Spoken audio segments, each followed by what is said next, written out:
I am the Tofu Golem. Please enjoy the video. In this video, I will explain how to play Wii Sports without a disc. Many people want to enjoy this classic game without relying on physical media, perhaps due to a lost or damaged disc, or simply for convenience. We'll walk through the only reliable method to achieve this, which involves a few straightforward steps to prepare your Wii console. Get ready to unlock a new way to experience your favorite motion-controlled sports.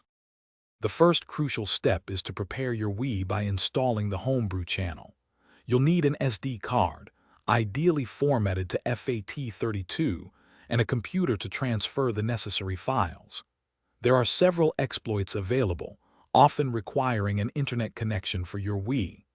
Once the Homebrew channel is installed, you'll then install custom iOS files, or CIOS, which are specialized system files that allow your Wii to run unofficial applications like game loaders.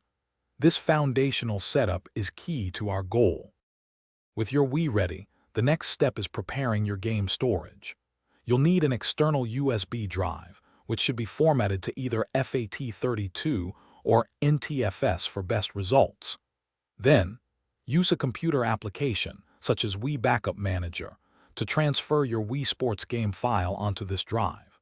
It's important that the game file is in the WBFS format and placed within a specific folder structure on your USB drive, typically a folder named WBFS at the root.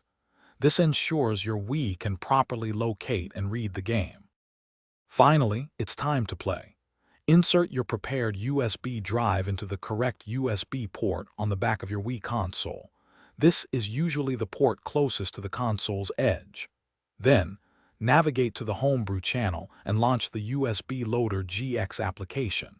It will scan your USB drive and display Wii Sports along with any other games you've added. Simply select Wii Sports from the list, and you'll be enjoying your favorite virtual sports without ever needing a physical disc again. Happy gaming! Thanks for watching.